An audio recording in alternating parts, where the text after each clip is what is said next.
Perkenalkan, nama saya Intan Baiduri Nasution dari kelas 1B Fakultas Ekonomi Program Studi Manajemen Universitas Asahan. Di video kali ini saya akan membahas tentang paragraf dalam bahasa Indonesia, yang dimana nanti akan saya jelaskan mengenai pengertian, fungsi, ciri-ciri, unsur-unsur, serta jenis-jenis paragraf. Baik, langsung saja kita ke videonya. Pengertian paragraf. Menurut Ramlan, seorang ahli kebahasan, paragraf yaitu bagian dari suatu karangan yang di dalamnya terdapat lebih dari satu kalimat yang membahas suatu tema tertentu dengan ide pokok sebagai pengendalinya. Paragraf adalah bagian bab dalam suatu karangan yang biasanya mengandung suatu ide pokok dan penulisannya diawali oleh baris baru. Paragraf merupakan inti penuangan buah pikiran. Dalam sebuah karangan, dalam paragraf terkandung satu unit buah pikiran yang didukung oleh semua kalimat dalam paragraf tersebut. Fungsi paragraf. Paragraf itu sendiri mempunyai fungsi dan kegunaan, yaitu pertama, untuk mengekspresikan gagasan utama yang ingin disampaikan oleh penulis. Kedua, untuk menjelaskan keseluruhan ide pokok dengan mudah, logis, dan sistematis. Yang ketiga, untuk menandai pergantian gagasan baru jika karangan tersebut memiliki lebih dari satu gagasan utama. Dan yang keempat, untuk membantu pembaca memahami gagasan utama sebuah karangan. Ciri-ciri paragraf. Berdasarkan pengertiannya, kita dapat mengetahui ciri-ciri paragraf yaitu 1. Paragraf mengandung makna, pesan, atau pikiran dari penulis. Kedua, paragraf dibangun oleh beberapa kalimat yang menghasilkan suatu tema tertentu. Ketiga, kalimat-kalimat dalam paragraf disusun secara logis dan sistematis.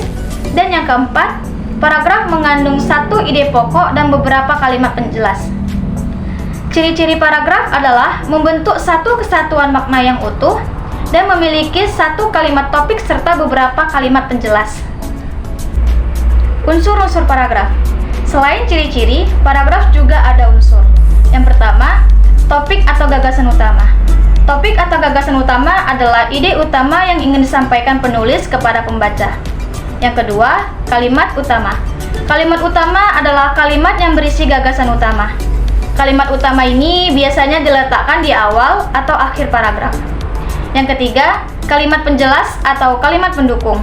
Kalimat penjelas atau kalimat pendukung adalah kalimat yang berfungsi mengembangkan dan memperkuat gagasan yang disampaikan pada kalimat utama. Dan yang keempat yaitu konjungsi. Konjungsi adalah kata sambung atau kata penghubung.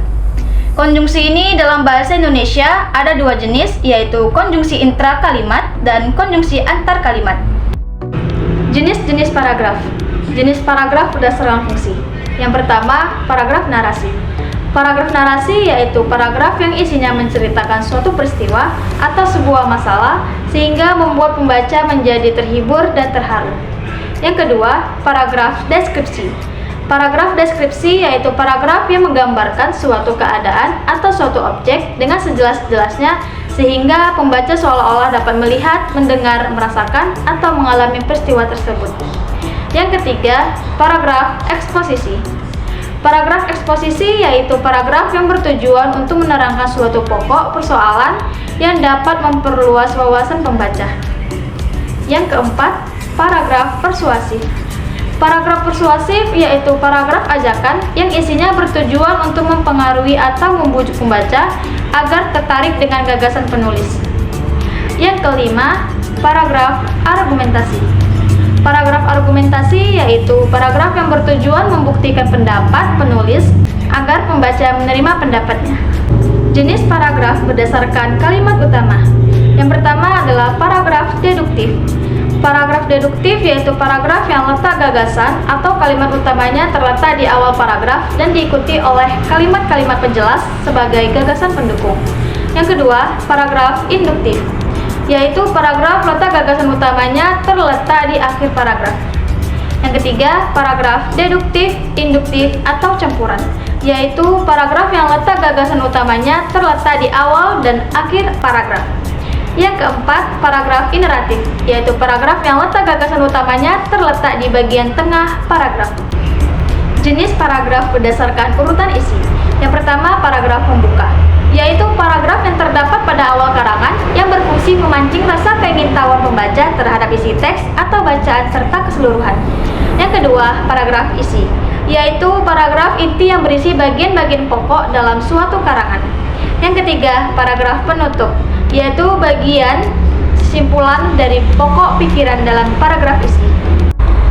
Kesimpulan dari pembahasan kita tadi mengenai paragraf dalam bahasa Indonesia yaitu paragraf adalah bagian bab dalam suatu karangan yang biasanya mengandung satu ide pokok sebagai pengendalinya dan penulisannya dimulai dengan garis baru. Paragraf adalah suatu kesatuan pikiran tersusun dari himpunan kalimat yang bertalian dalam suatu rangkaian untuk menyatakan gagasan utama. Paragraf biasanya digunakan untuk menjadi penanda dimulainya topik baru dan memisahkan gagasan-gagasan utama yang berbeda. Penggunaan paragraf memudahkan pembaca untuk memahami bacaan secara menyeluruh. Panjang dari satu paragraf adalah beberapa kalimat. Suatu paragraf dikatakan lengkap apabila berisi kalimat-kalimat penjelas yang cukup untuk menunjang kalimat pokok. Baik, di sini ada 5 soal pertanyaan yang akan dijawab oleh teman-teman kelas 1B, yang dimana soal pertama yaitu jelaskan pengertian paragraf menurut para ahli bahasa Indonesia. Yang kedua, tuliskan ada berapa saja sih ciri-ciri paragraf. Yang ketiga, jelaskan apa saja jenis-jenis paragraf. Yang keempat, tuliskan satu contoh ide pokok dalam suatu paragraf. Dan yang kelima, pernyataan di atas merupakan contoh paragraf apa. Baik, sekian presentasi dari saya. Lebih dan kurang